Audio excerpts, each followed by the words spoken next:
নমস্কাৰ মেঘমল্লাৰ এটি নতুন খণ্ডলৈ আপোনালোকক ষ্টুডিঅ'ৰ মজিৰৰ পৰা মই দীপক নাথে স্বাগতম জনাইছোঁ গীতম বাদ্যম নৃত্যম ত্ৰয়ম সংগীত মুচ্যতে অৰ্থাৎ গীত বাদ্য আৰু নৃত্যৰ সমাহাৰেহে এটি গীতে পূৰ্ণতা পায় গীতৰ কথা সুৰ আৰু এই সংগীতৰ সম্পূৰ্ণ সমাহাৰ হ'লেহে এগৰাকী কণ্ঠশিল্পীৰ গীতে ৰাইজৰ মন জয় কৰিবলৈ আকৃষ্ট হয় আজি আমি এনে এগৰাকী ব্যক্তিক আমাৰ মাজলৈ আমন্ত্ৰণ জনাইছোঁ যিগৰাকী ব্যক্তি যোৰহাট তথা অসমৰ এগৰাকী প্ৰতিষ্ঠিত বাদ্যযন্ত্ৰী যিগৰাকী ব্যক্তিয়ে যোৰহাট বহুমুখী বালক বিদ্যালয়ত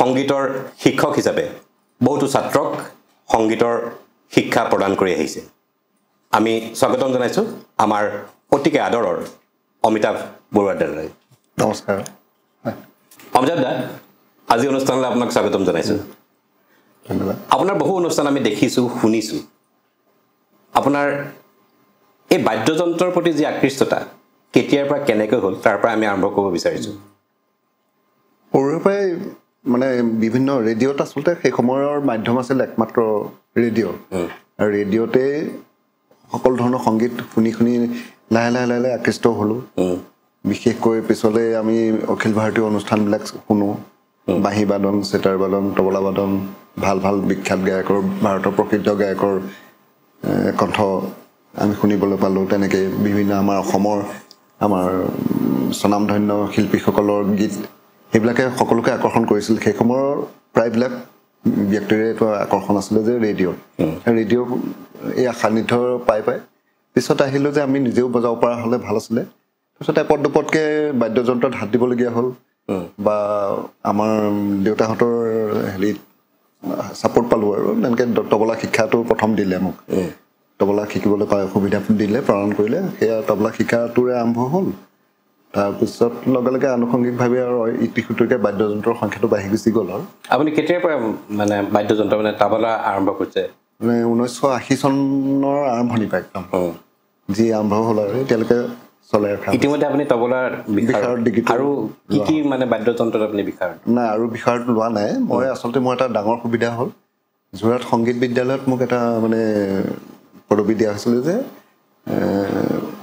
সংগীতকাৰী শিক্ষক হিচাপে 15 বছৰ মই মানে কাৰ্যনিৰ্বাহ কৰিলোঁ হয় সেই সময়ত মানে বিভিন্ন বাদ্যযন্ত্ৰ বা কণ্ঠশিল্পীৰ লগত মানে শাস্ত্ৰীয় সংগীতৰ লগত মই তবলা সংগত কৰিছিলোঁ বিভিন্ন মানে শ্ৰেণীবিলাকত কৰোঁতে মানে এটা সময়ত মোৰ কাৰণে এটা যথেষ্ট অভিজ্ঞতা হ'ল কাৰণ কিছুমানে এতিয়া প্ৰথমা বিষয়টো এবছৰ পায় মই 15 বছৰ প্ৰথমা বাদ্যযন্ত্ৰ শুনিবলৈ পাওঁ বা প্ৰথমা ৰাগখিনি শুনিবলৈ পাওঁ মধ্যমা তেনেকৈ 15 বছৰ পালোঁ বিষয়ত ক্লাছিকেল মিউজিক যিটো মানে শাস্ত্ৰীয় সংগীত সেইখিনি মই 15 বছৰ মানে অনবৰতে শুনি যথেষ্ট আকৃষ্ট হ'লোঁ সেই হিচাপে বেহলা বাদ্যযন্ত্ৰৰ লগতো আছিলোঁ তাৰপিছত নিজাববীয়াকৈ এখন সংগ্ৰহ কৰি লৈ তাৰপিছত নিজে নিজে ট্ৰাই কৰিলোঁ তাৰমানে মোৰ ক্লাছটোৰ লগতে হৈ থাকে যদিও সংগত কৰোঁ মোৰ এটা সেই হিচাপে মোৰ সংগীতৰ আন এটি ধাৰা আমি জানো বিভিন্ন বাদ্যযন্ত্ৰ আপুনি বজায় বাদ্যযন্ত্ৰসমূহ আছে আপোনাৰ বেহেলা হাৰমনিয়াম তবলা তাৰপিছত আৰু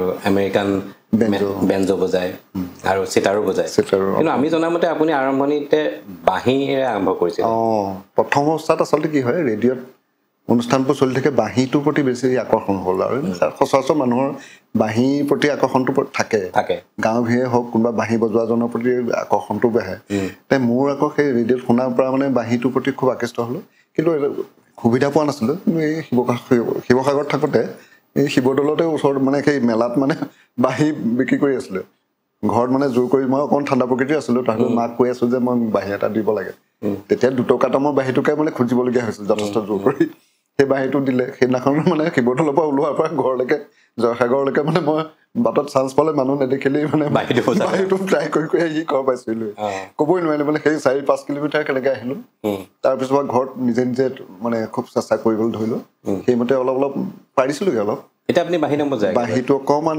এতিয়া বন্ধ হৈ গ'ল মাজতে এটা অকণমান কি ক'ম আৰু পৰিঘটনা নিচিনা আৰু এঠাইত বজাবলৈ মাতি পেলাই 10 দিনৰ অনুশীলনৰ অন্তত মানে মূল হেৰি যিদিনাখন নাটক আছিলে সেইদিনাখন মানে বেলেগ এজন ব্যক্তিক মানে সুবিধাটো দিলে আৰু মোক মানে সেইদিনাখন অলপ অৱজ্ঞা কৰাৰ নিচিনাই হ'ল তাৰপিছত সেই আক্ষেপতে মানে মই বাদ্যযন্ত্ৰ অকণমান একাষৰীয়াকৈ থওঁতে থাকি গ'ল অলপ দুৰ্বলতা আছে বাদ্যটো এৰি নিদিব কিয়নো কাৰোবাৰ কাৰণে আপুনি নিজৰ এটা ভাল লগা বাদ্যযন্ত্ৰ এৰি নিদিব মই মানে এতিয়াও মোৰ মন আছে মাজে মাজে অকণমান অনুশীলন কৰিম বুলি ভাবোঁ আকৌ আৰু বিভিন্ন বাদ্যযন্ত্ৰ লগাৰ কাৰণে বাহিৰটো অকণমান একাষৰীয়াও হৈ আছে ঠিক আছে আপুনিতো আজি আমাৰ মাতলৈ আহিছে এটা গীত আপোনাৰ জৰিয়তে মানে আমি সদায় ইয়াত কণ্ঠশিল্পীক আমন্ত্ৰণ জনাওঁ গীত শুনো কিন্তু আপুনি আজি বাদ্যযন্ত্ৰৰে আমাক গীত শুনাব লাগিব আপুনি এটা গীত বেহেলাতে প্ৰথম ঠিক আছে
অতি সুন্দৰ দাদা আপোনাৰ এই যি মানে বেহেলাৰ আপুনি প্ৰশিক্ষণ মানে কাৰ ওচৰত শিকিছিলে কেনেধৰণে আচলতে প্ৰায়বিলাক বাদ্যযন্ত্ৰ মই দেখি শিকা নিজৰ প্ৰচেষ্টাতে হ'ল বাকী আচলতে যোৰহাটৰ বহু মানে জনপ্ৰিয় শিল্পীৰ লগত আপোনাৰ অনুষ্ঠান আমি দেখিছোঁ অসমৰ বহু জনপ্ৰিয় শিল্পীৰ লগত আপুনি এনেদৰে অনুষ্ঠান কৰিছে আপোনাৰ মানে তত্ত্বাৱধানত বহু নৱপ্ৰজন্মই আগবাঢ়ি গৈছে সেয়া আমি দেখিছোঁ আৰু হয় তাৰ ভিতৰত আপুনি জ্যেষ্ঠ সংগীতজ্ঞ কাৰ সান্নিধ্য পাইছে যাৰ কথা আপুনি প্ৰথমে ল'ব লাগিব আৰু ভূপেনদাৰ আৰম্ভণিতে ল'ব লাগিব ভূপেনদাৰ সান্নিধ্যও পাইছিলোঁ হয় দুটা অনুষ্ঠান কৰিছিলোঁ আৰু ভূপেনদাৰ লগত বজাবলৈ পাইছিলোঁ এটা সময়তে তৰাজান বিহু খুব ডাঙৰকৈ পাতিছিলে সেই সময়ত হাচিনা হাজৰিকাৰ লগত গুৰুমুখ শংকৰ গীতটো পৰিৱেশন কৰিম বুলি তৎমুহূৰ্তে কোৱা সময়তে মোক ক'লে যে আমাৰ লগত এজন বজোৱা আছে বোলে তেতিয়া ভূপেনদাই ক'লে তেওঁ মাতি দিয়া তেওঁ মিউজিকখিনি জানিব হঠাৎ হৈছিলে সেইটো প্ৰগ্ৰামৰ এটা গানৰ কাৰণে বজাবলৈ গৈছিলোঁ দ্বিতীয়তে এটা অনুষ্ঠান হৈছিলে কোৰ্ট ফিল্ডত কছাৰী ফিল্ড বুলি কয় আমাৰ তাত বিভিন্ন বিদ্যালয় মহাবিদ্যালয় এটা ডাঙৰ সমাহাৰ হৈছিলে তাত অকল দিনৰ ভাগত ভূপেনদাৰ এটা শ্ব' চলিছিলে প্ৰগ্ৰাম হৈছিলে তাত গোটেইখিনি গানৰ লগতে বজাবলৈ সুবিধা পাইছিলোঁ আৰু 3 নম্বৰতে কথা হ'ল আচল সান্নিধ্যটো পোনপ্ৰথমে দ্বিতীয়বাৰ পাইছিলোঁ মই আমাৰ যোৰহাট জিমখানা ক্লাবত মানে মোৰ এটা বাদ্যযন্ত্ৰৰ অনুষ্ঠান হৈছিলে প্ৰথম গীতটো আছিলে বিস্তীৰ্ণ পাৰৰে আৰু বাকী গীতখিনি হিন্দী গীত আছিলে বিভিন্ন হেৰি আৰু মোৰ লগত বাদ্যযন্ত্ৰীসকল এতিয়া প্ৰতিষ্ঠিত বম্বেত থাকে তেওঁলোকে বজাইছিলে হঠাৎ মানে বজাই উঠাৰ পিছতে ভূপেন দা মানে শ্ব'টোৰ মাজত সোমাই আহিছিলে প্ৰথম গানটোৰ সময়তে তেখেতে মন দি চাই আছিলে পিছত আহি পেলাই গ্ৰীণ ৰুমত ল'ৰা এজনে ক'লে যে ভূপেন দাই মাতিছে তোমাক মই ধেমালি কৰি কৈছোঁ মোক মাতিবই সাংঘাতিক বজাইছোঁ এনেকুৱা এটা মানে ধেমালি কৰি আছোঁ কিন্তু তেওঁ মোক হাতত ধৰি টানি পেলাই মানে গটা মাৰি দি দিলে মঞ্চত গৈ পাইছোঁগৈ অকল ভূপেন দাৰ মই তোমাকে বিচাৰিছিলোঁ বুলি কৈ এনেকৈ মাতিলে মাতি পেলাই আচৰিত পালোঁ সেই তাৰপিছত আহি মোক ক'লে যে আজি মই তোমাক মতাৰ কাৰণটো হ'ল মই আহি পাই মোৰ গীতটো বজালা কিবা এটা সাংঘাতিক ভাল পালোঁ মই তোমাৰ কিবা মনৰ অনুভৱ জনাবা নেকি কৰ্ডলেছ ফোনটো মোৰ আগত ধৰিছে ভূপেন দাই আৰু মই উত্তৰ দিব লাগে আৰু যি সময়ত মই হেল্ল' শব্দটো কৈ পোৱা নাই লাজ কৰি আছিলোঁ তথাপিও এটা বাক্যতে মানে সম্পন্ন কৰিলোঁ আৰু যে আপোনাৰ গীত আপোনাৰ আগত বজাবলৈ যোৱাটো এটা মানে ধৃষ্টতা যেন লাগিল মোৰ নিজকে কেলে হ'ব বুলি কয় তেখেতে গবা মাৰি ধৰি বহুত সময় ফটো ছেশ্যন চলিলে তাৰপিছত বিভিন্ন শিল্পীসকলকো মাতিলে প্ৰায় আধা ঘণ্টা জোৰা এটা মানে মঞ্চতে একেলগে থাকিবলৈ পালোঁ সেইটো আপোনাৰ জীৱনৰ ডাঙৰ এটা আৰু কাহিনী এনেদৰে মানে তেখেতৰ আশীৰ্বাদেৰে আপুনি পুষ্ট হয় হয় তাৰ পৰৱৰ্তী আৰু হেৰি মন্দিৰাল আহিৰ লগত বজাই পাইছোঁ তেখেতৰ লগত এটা অনুষ্ঠান গুৱাহাটীত কৰিছিলোঁ দলি ঘোষ সাধ্য তেখেতৰ লগতে একেধৰণে একেটা অনুষ্ঠানতে কৰিছিলোঁ সেইটো এটা দীৰ্ঘ সময়ৰ কাৰণে বজাবলৈ পাইছিলোঁ দলি ঘোষ বাইদেউৰ লগত 3বাৰমান বজাইছোঁ তাৰপিছত আৰু যোৰহাটৰ বিভিন্ন শিল্পীৰ লগতো বজাইছোঁ আপুনিতো অগণন গীতত আপুনি বজাইছোঁ আমাৰ যোৰহাটৰ বিভিন্ন ধৰণৰ গীতত আপুনি কেছেটে হওক বা ছবিৰ লগত আপুনি বজাইছে সেইটো আমি জানো এই যে বাদ্যযন্ত্ৰৰ প্ৰতি এগৰাকী নতুন চামে বাদ্যযন্ত্ৰক কেনেদৰে মানে আয়ত্ত কৰিবলৈ কি কৰাৰ প্ৰয়োজন বুলি এতিয়া পিছে সময়টো মই ভালেই দেখিছোঁ মাজতে অকণমান হেৰি হৈছিলে যে অভিভাৱকক মানে সন্তুষ্ট কৰিবলৈ শিকাৰ নিচিনাকৈও বহুতে শিকে কিন্তু এতিয়া নতুন প্ৰজন্মই কিন্তু যি এই ক্ষেত্ৰত আগবাঢ়িছে যথেষ্ট মানে চিৰিয়াছলি আগবাঢ়িছে শিকিছেও যথেষ্টখিনি পাৰদৰ্শিতাও আহিছে সময়ো দিছে জানে যে সময় নিদিলে এই বাদ্যযন্ত্ৰবিলাক কোনো ধৰণে ইয়াৰ উন্নতি সম্ভৱ নহয় সেইধৰণে এতিয়া পৰিৱেশটো সিমান এটা বেয়া দেখা নাই কিন্তু তথাপি কিছুমান বাদ্যযন্ত্ৰৰ প্ৰতি অকণমান অনুৰক্ত হোৱা নাই মানে তবলা বাদ্যটো কমিছে তবলাটো মই মন কৰিছোঁ তবলা চিটাৰো অকণমান কমিছে বা বেহেলাখনো অকণমান কমিছে নকৰা আমাৰ নহয় কিন্তু এইবিলাকতো অকণমান আচলতে মন দিবলৈ ভাল হয় ঠিক আছে আপোনাৰ লগত আৰু কথা পাতিম আৰু এটা গীত শুনাওক আপোনাৰ লগত মেণ্ডলিনো আছে মেণ্ডলিনৰ এটা গীত এটা জনপ্ৰিয় গীত শুনাব দেখা কৰিম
বঢ়িয়া তুমি যাও এইটো জনপ্ৰিয় গীত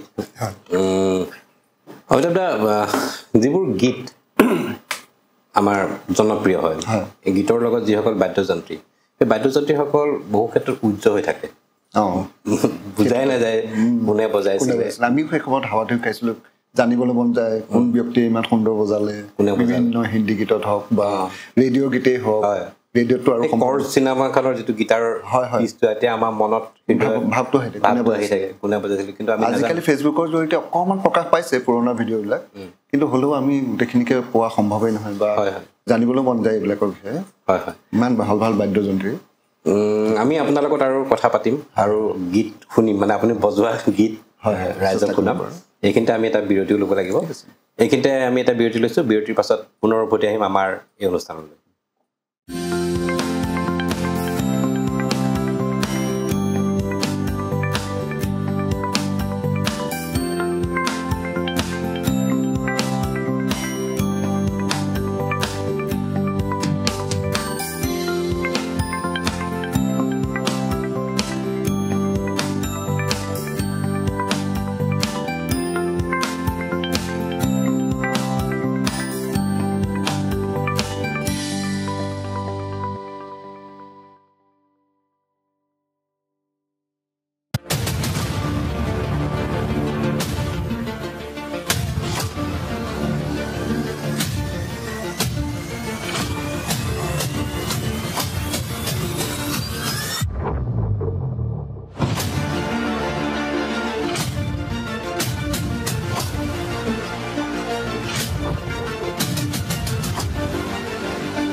বিৰতিৰ পাছত পুনৰ স্বাগতম জনাইছোঁ আমাৰ অনুষ্ঠান মেঘমণ্ডললৈ আজি আমাৰ অতিথি অসমৰ এগৰাকী জনপ্ৰিয় বাদ্যযন্ত্ৰী অমিতাভ বৰুৱা আমি তেখেতৰ লগত কথা বতৰা ইতিমধ্যে পাতি আছিলোঁ আৰু বাদ্যযন্ত্ৰৰ কথাই পাতিছিলোঁ যিহেতু আপুনি এখন বিদ্যালয়ৰ সংগীতৰ শিক্ষক কিমান চনৰ পৰা আপুনি এই শিক্ষকতাৰ লগত জড়িত 1993 চনত ছেপ্টেম্বৰ মাহত মই যোগদান কৰিছোঁ এই অনুষ্ঠানত মোৰ সৌভাগ্যই ঘৰৰ পৰা বিশেষ নাতি দূৰতে পালোঁ এটা কাৰ্যক্ৰম কৰিবলৈ তাৰোপৰি শিক্ষাটো মই অকণমান আগতীয়াকৈ মই প্ৰাইভেট টিউশ্যন কৰিছিলোঁ দুই এটা সেইটো মোৰ এটা মানে সেইটো মোক ভাল লাগিছিলে শিক্ষা প্ৰদানটো ইমান বেয়া নাপাওঁ তাৰপিছতে হঠাৎ এই সুযোগটো পালোঁ যোগদানো কৰিলোঁ তাৰপিছত ল'ৰাবিলাকৰ লগত থাকি শিক্ষাদান কৰি বিশেষকৈ ভাল লাগে কোনটো বাদ্যযন্ত্ৰৰ প্ৰতি ছাত্ৰসকল আকৃষ্ট নহয় আচলতে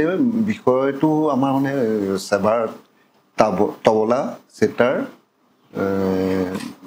গায়কী মানে কণ্ঠসংগীত আৰু নৃত্যত সত্ৰীয়া আৰু কথক এই দুটা আপুনি তবলাৰ মই তবলাৰ কাৰণে গৈছোঁ এই 5টা বিষয়ত মানে পাঠ্যক্ৰম আছে আৰু এই পাঠ্যক্ৰমৰ ভিতৰতে যিখিনি পৰে খুব বেছি টান ধৰণে দিয়া নাই পাঠ্যক্ৰমটো আৰু অলপ শিকি থকা ল'ৰা ছোৱালীৰ কাৰণে খুব সহজ বোধ আপুনি ইয়াৰ আগতে 93 আগতেই আপুনি এটা ব্যৱসায়ৰ লগত জড়িত আছিলে এই কথা বহুতে নাজানে বহুতে জানেও ফাৰ্নিচাৰ ব্যৱসায় সেই সময়ত আচলতে কি চাকৰি তাকৰিবিলাক ওলোৱা নাছিলে আৰু সেই সময়তে মোৰ মানে এজন সম্পৰ্কীয় ব্যক্তিয়ে মোক মানে ক'লে যে তোমাক মই এই বিষয়ত অকণমান মানে আইডিয়া দিব পাৰিম তুমি আৰম্ভ কৰাচোন সেই ধৰণে তেখেতৰ ব্যৱসায়িক অনুষ্ঠানটো আছিলে মোৰ আচলতে ভিন্দি হয় তেখেত ডাঙৰ ভিন্দি তেখেতৰ অনুষ্ঠানত মই মেনেজাৰ হিচাপে ছমাহমান থাকিলোঁ তাৰপিছত অলপ অভিজ্ঞতা হ'লত ক'লে তুমি পাৰিবা তুমি নিজাববীয়াকৈ কৰা আৰম্ভ কৰিলোঁ কৰি 20টা বছৰ মই 20টা বছৰ আপুনি হাতুৰী বটালিৰে সংগীত কৰিলে তেনেকৈ কেতিয়াবা হাতত বাৰ্নিছো মই নিজে বাৰ্নিছ কৰিবলৈ শিকিছিলোঁ কেতিয়াবা আৰ্জেণ্ট কাম থাকিলে বাৰ্নিছো কৰোঁ, তথাপি নখ চখবোৰ চাফা নকৰা নোহোৱাকেই কেতিয়াবা। আৰু চাগে আপোনাৰ ব্যৱসায় থলীত বহুতো সংগীতজ্ঞই গৈ তাতে আড্ডা আহে। তেনেকুৱা কিবা আপোনাৰ স্মৰণীয় কথা মনত পৰিছে নেকি? মনত পৰে মাজে মাজে। মই বহুতক কওঁ যে সেই সময়ত অনুষ্ঠানটোৰ মানে বিভিন্ন শিল্পী আহে বা কথা বতৰা হয়, অলপমান কথা বতৰা পাতিও ভাল পায়। সেই সময়ত এতিয়া এটা কাহিনী এটা মনত পৰিছে। আমাৰ বৈকুণ্ঠ গগৈ বিখ্যাত শিল্পী, তেখেত স্বনামধন্য, তেখেত কাৰ্যকাল ইয়াত কৰিছিলে 4 বছৰমান কাৰ্যকাল কৰিছিলে। তেখেতে মোৰ অনুষ্ঠানৰ ওচৰতে তেখেতক মানে কাৰ্যালয় আছিলে। তেখেতে দুপৰীয়া সময়ত ৰেগুলাৰলি মানে দাঁতিৰ হোটেলখনত চাহ খায়, আৰু মই এখন চকী থাকে মোৰ নিজে বহা, সেই চকীখন তেখেতৰ বহিবলৈ দিওঁ। আৰু 4টা বছৰ তেখেতে মানে প্ৰায় দুপৰীয়া তেখেতে অকণমান চকলি এটা মন খাইছিলে, অকণমান খাই মোৰ লগত কথা বতৰা পাতে বা ফাৰ্নিচাৰৰ বিষয়তহে কথা বতৰা পাতে, আৰু সেই ধৰণে গৈ থাকে। কিন্তু এদিন হঠাৎ মানে মই ধৰা পৰিলোঁ, মানে তেখেতৰ ঘৰৰ মুখতে মানে বিহু সন্মিলন এখন হৈছিলে। তাত মই মেণ্ডেলিন বজাইছিলোঁ এগৰাকী শিল্পীৰ লগত। তাৰপিছতে নামি আহোঁতে তেখেতে একদম দূৰৰ পৰা হাতখন মেলি আহিছে, গৰমাই কৈছে যে আপুনি ইমান দিনে কিয় কোৱা নাছিলে যে আপুনি অকল ফাৰ্নিচাৰৰ ব্যৱসায় নহয় বা আপুনি বাদ্যযন্ত্ৰৰ লগতো জড়িত। মই বোলো মই আচলতে ইমান আপুনি বিখ্যাত শিল্পী, আপোনাক মানে সেই কথাটো ক'বলৈও মানে ভয় কৰিছিলোঁ, বেয়া লাগিছিল সেই সময়ত। গতিকে তেখেতে সেই সময়তো মোক তেনেকৈ ৰাতি 2 বজাতো তেখেতে ঘৰলৈ যাবলৈ খুব জোৰ কৰিছিলে। মই কৈছোঁ বেলেগ এদিন আমি চেষ্টা কৰিম আহিবলৈ, খুব ভাল লাগিলে। সেই তেনেকুৱা আমি আপোনাৰ লগত কথা পাতি আছিলোঁ, মানে যিহেতু আপুনি এখন বিদ্যালয়ত শিক্ষকতা কৰে, বিশেষকৈ সংগীতৰ লগত। এই যে নতুন এডুকেশ্যন পলিচি আহিছে NEP, ইয়াত এই বৰ্তমান সংগীতক বা বিভিন্ন ধৰণৰ বিষয়বোৰ সন্নিৱিষ্ট কৰা হৈছে। এই এতিয়া মানে অলপ গুৰুত্বটো পাব নেকি মানে আগতকৈ? সেই ভবা যায়, কিন্তু আচলতে সুবিধাও দিব খুজিছে, আৰু এইটো পৰিকল্পনা অকণ দীৰ্ঘ মানে সময়ৰ এইটো মানে পৰিকল্পনাৰ ফলশ্ৰুতি। এতিয়া কথা হৈছে এই ক্ষেত্ৰত যদি মানে পাঠ্যক্ৰমত অন্তৰ্ভুক্ত হয় বা প্ৰেক্টিকেলি কথাখিনি যদি ঠিকেই যায়, তেতিয়া সেইটো কথা ভাল বুলিয়ে ধৰা হ'ব। আৰু বিভিন্ন আচলতে কিছুমান মনত থাকি যায়, তেওঁলোকে কিবা শিকিবলৈ সুবিধা নাপায় বা পঢ়াৰ লগত সেই বস্তুটো বেলেঞ্চ কৰিব নোৱাৰে। কিন্তু পঢ়াৰ লগতে যদি পাঠ্যক্ৰমটো আহি যায়, তেতিয়া তেওঁলোকৰ সুবিধা হ'ব। আৰু তেনেকে সংগীতৰ মহাৰণো হৈছে, সেইবিলাকতো চৰকাৰে যাতে সংগীতৰ প্ৰচাৰ হয়। ঠিক আছে দাদা, আৰু কথা পাতিম, বহু কথা আছে আপোনাৰ লগত, আপোনাৰ পৰা জানিবলৈ। এটা গীত পুনৰ আপোনাৰ বাদ্যযন্ত্ৰৰ জৰিয়তে ৰাইজক শুনাব বিচাৰিছোঁ।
ইমান সুন্দৰ কথা, হয় সেই কথাবোৰ তেতিয়াই তেখেতে লিখি থৈ গৈছিলে। সেই কথাবোৰ প্ৰত্যেকটো কথা কিন্তু এইখিনি কামত মিলি আছে। সুন্দৰ কথা। এইটো গীত আপুনি আমাক শুনোৱাৰ বাবে ধন্যবাদ। কথা আজিৰ তাৰিখত অতি গুৰুত্ব আছে। এতিয়া গীত সৃষ্টি হয়, এটা গীতৰ কথা আৰম্ভ হয়। এতিয়াৰ দিনততো গীতক একেবাৰে সহজ কৰি পেলাইছে AI জৰিয়তে। শুনিছো গীতৰ কথাও হয়, মিউজিকো বজায়, গায়ো বেলেগে, কোনে গায় গম নাপায়। ইয়াৰ জৰিয়তে সংগীতৰ ধ্বংসমুখী প্ৰচেষ্টা নে কি? প্ৰচেষ্টা এইটো, কাৰণ হ'বই নোৱাৰে। কাৰণ যিটো হ'ল আমাৰ ৰিয়েলিষ্টিক কথাটো যিটো হ'ল মানে সঁচা শিল্পীয়ে সঁচা কণ্ঠত যিটো গীত সংগীত পৰিৱেশন কৰিব সেইটোহে আচলতে দৰকাৰী কথা। আৰ্টিফিচিয়েল কথাটো সকলো ক্ষেত্ৰতে যিকোনো বিষয়তে আৰ্টিফিচিয়েল বা অপ্ৰাকৃতিক যিটো কয় সেইটো স্থায়িত্ব নাই, আৰু এটা সময়ত গ্ৰহণযোগ্য নহ'বগৈ। ইমান যি আপোনালোকে যি মানে ইমান দিন মানে সাধনা, ইমান দিন আপোনালোকে এইটো কৰ্মৰ লগত ব্ৰতী হৈ আছে, সেইখিনি ধূলিসাৎ হৈ যাব তেনেকুৱা এটা ঠাই। আৰু ভূপেন হাজৰিকাৰে হওক বা বিভিন্ন ধৰণৰ যুগজয়ী গীত সৃষ্টি হৈছিলে। আজিৰ তাৰিখত এটা গীত এঘণ্টাত সৃষ্টি হয়, আৰু কম সময়তে লিখা, কম সময়তে কৰা গোটেইখিনি হয়। আপুনি এনেধৰণে বহু নৱপ্ৰজন্মৰ লগত গীতত আপুনি বাদ্যযন্ত্ৰী হিচাপে আছে, বাদ্যযন্ত্ৰী হিচাপে তেওঁলোকক আপুনি আগবঢ়াই দিছে। সেই কণ্ঠশিল্পীসকলক আপুনি কিবা ক'ব বিচাৰিব নেকি আমাৰ অনুষ্ঠানৰ জৰিয়তে? তেওঁলোকে ভাল কামেই কৰি আছে, খালি অন্ধ অনুকৰণ নকৰিলে ভাল। আচলতে বিভিন্ন শিল্পী, এতিয়া জুবিন গাৰ্গে গোৱা বুলি প্ৰত্যেকে যদি জুবিন গাৰ্গৰ কণ্ঠটোকে অনুকৰণ কৰে বা যিটো মানে সেই কিছুমান মাজতে হয়, কিছুমান আচলতে নিজস্ব কণ্ঠটো স্বকীয় যিটো মানে বৈশিষ্ট্য সেইটোহে আচলতে দেখুৱাবলৈ চেষ্টা কৰিব লাগে। কাৰণ আচলতে নিজস্ব যিটো বুলি কয় সেইটোহে আচলতে কামত আহে। আৰু জুবিন গাৰ্গে নিজেও কৈছে যে মোৰ কণ্ঠটো ল'ব নালাগে, তুমি নিজৰ কণ্ঠ লৈ পেলাই কৰা, সেইধৰণে কোৱা শুনিছো মই দূৰদৰ্শনৰ যোগে। এনেকৈ আৰু বিভিন্ন শিল্পীয়েও ক'ব যে নিজৰ প্ৰতিভাটো নিজৰ ধৰণে আৰু নিজৰ কণ্ঠ এটা নিজস্ব পৰিচয়ৰ যোগেদি আচলতে দাঙি ধৰিব লাগে। জুবিন গাৰ্গ আমাৰ যোৰহাটৰ গৌৰৱ, ভাল কথাই কৈ থৈ গৈছে। নৱপ্ৰজন্মক সদায় তেওঁ আহ্বান কৰে ভাল ভাল কামবোৰ কৰিবলৈ। গামী বহুত বেছি। আপুনি চাগে জুবিনৰ লগত বহুত গীত হৈছে, আপোনাৰ তেনেকে কিবা মনত পৰিছে নেকি? বজোৱা হিচাপে আচলতে কি অনাতাঁৰ কেন্দ্ৰ প্ৰতিষ্ঠাৰ কেইবছৰমানৰ পিছত জুবিন গাৰ্গে এজন তেওঁ বন্ধুৰ লগত সংগত কৰিবলৈ যাওঁতে মোকো লগত লৈ গৈছিলে। বজাই মেলি থাকোঁতে তেওঁৰ কণ্ঠটো পটককৈ মই শুনিলোঁ। তেওঁ মানে কিবা এটা গান গাই দিওঁতে অকণমান শুনিলোঁ যে মানে এক্সেপশ্যনেল বুলি যে কয় তেনেকুৱা ধৰণৰ মানে। গতিকে মই তেওঁক মানে অকণ কাষৰীয়াকৈ মাতি আনি ক'লোঁ যে তোমাৰ কণ্ঠটো খুব ভাল লাগিছে, নামো সুধিলোঁ। তাৰপিছত তেওঁ ক'লে ভাল হৈছে। মই নহয়, তোমাৰ সুন্দৰ কণ্ঠ, তুমি অনাতাঁৰ কেন্দ্ৰত তুমি 3টা গীত তুমিহে গাব লাগে, মানে ইমান ভাল কণ্ঠ তুমি গোৱা। সেই প্ৰথম অৱস্থাত তেওঁ মানে আপত্তি কৰিছিলে। তাৰপিছত ক'লে যে এটা চৰ্তত মই গীত পৰিৱেশন কৰিম। বোলে কোৱা চৰ্ত মই মানি ল'ম, নজনাকৈ ক'লোঁ।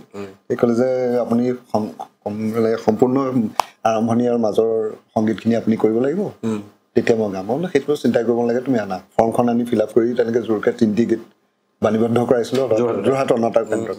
সেই হিচাপে তেওঁৰ লগত খুব মানে অন্তৰংগতা বাঢ়িলে।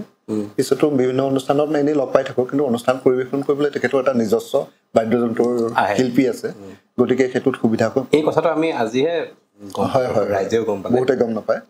আৰু সেই সময়ত তেওঁ মানে খুব লাজ কৰি আছিলে, বা ভাল গাই যদিও মানে ৰাইজে গম পোৱা নাছিলে। কিন্তু মই প্ৰথম দিনা শুনোতেই তেখেতৰ কণ্ঠটো মানে তেওঁৰ কণ্ঠটো মানে অদ্ভুত ধৰণৰ পালোঁ মানে। যোৰহাট FM ৰেডিঅ' অনাতাঁৰ কেন্দ্ৰত। হয় বাৰু, আৰু এটা গীত শুনো দাদা, যিহেতু আমাৰ অনুষ্ঠানটো গীতৰ অনুষ্ঠান। আপুনি এটা গীত আমাক পুনৰ শুনাব বুলি আশা কৰিলোঁ।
অতি সুন্দৰ দাদা, শুনিলে বোলে মন যায়।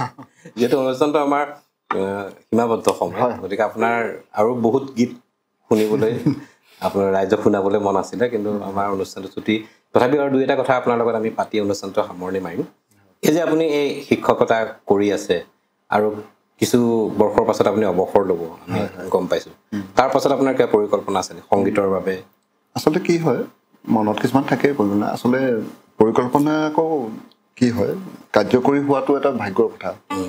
আৰু অৱসৰৰ পিছত অকণমান যেনে হ'লেও মই সময় বেছি পাম, চেষ্টা কৰিম আৰু সংগীতৰ বিষয়ত কিমানখিনি আগবঢ়াবলৈ চেষ্টা কৰোঁ। কাৰোবাক শিক্ষাদান কৰিবলৈও চেষ্টা কৰিম অলপ সদীৰ্ঘ সময়ৰ কাৰণে। আৰু বিভিন্ন শিল্পীৰ লগতো কেতিয়া সময় দিব পাৰিম, তেনেকুৱা ধৰণৰ পৰিকল্পনা আছে। আৰু কি হ'ল আপোনাৰ পৰিয়ালৰ বিষয়ে অকণমান?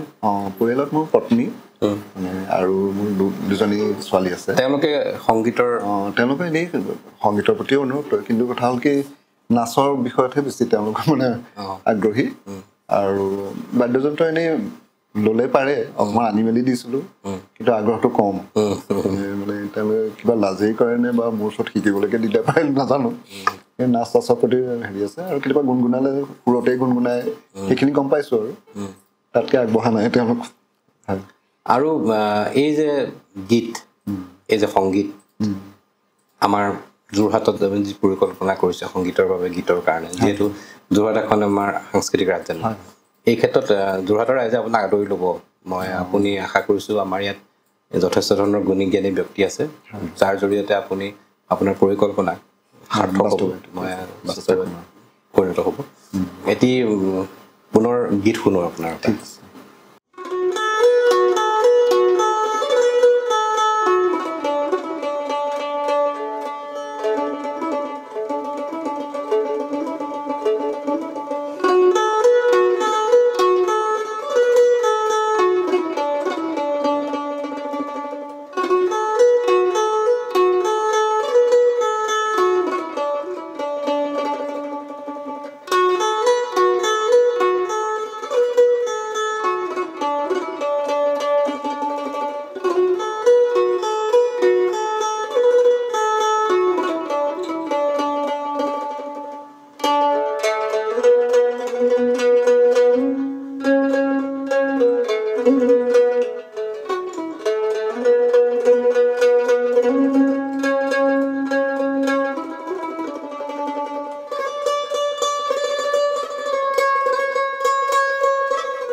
এটা ভাল লগা গীত, ঘূৰ্ণি বতাহে বিচাৰি নাপালে মোৰ সঁচা পৰিচয়। সঁচা পৰিচয়টো সদায় লুকাইয়ে থাকে। আপোনালোকৰ নিচিনা সঁচা শিল্পীসকলৰ সদায় বহু মানে দৰ্শকৰ আঁৰত থাকে, জনপ্ৰিয় হৈ যায় গীত আৰু সেই গীতৰ লগত কণ্ঠ নিগৰুৱা ব্যক্তিজনক। গতিকে আমি প্ৰচেষ্টা চলাইছোঁ যিসকল আমাৰ অতি জনপ্ৰিয় বাদ্যযন্ত্ৰী, যাৰ বাদ্যযন্ত্ৰৰ জৰিয়তে বহুতো গীত জনপ্ৰিয় হ'ল, এজন গায়ক জনপ্ৰিয় হ'ল, তেখেতসকলক আমি এই অনুষ্ঠানৰ জৰিয়তে চিনাকি কৰিব বিচাৰিছোঁ। আপোনাৰ লগত বহু কথা পাতিলোঁ, ভাল লাগিলে। আৰু অনাগত দিনত আপুনি যোৰহাটৰ বাবে, অসমৰ বাবে আৰু এনেধৰণৰ শিল্পকৰ্ম কৰি যাওক, তাৰে আমি কামনা কৰিছোঁ। আজি অনুষ্ঠানৰ পৰা আমি আপোনাক বিদায় দিব লাগিব, আৰু অনাগত দিনত আপোনাৰ পৰা আমি এনেদৰে অনুষ্ঠান পুনৰ আশা কৰিছোঁ। আজিৰ অনুষ্ঠান আমি ইমানতে সামৰণি মাৰিছোঁ। পৰৱৰ্তী অনুষ্ঠানত এনে বহু শিল্পীক আমি আদৰি আনিম আমাৰ এই মেঘমল্লাৰ অনুষ্ঠানলৈ। আজিলৈ বিদায় লৈছোঁ, নমস্কাৰ।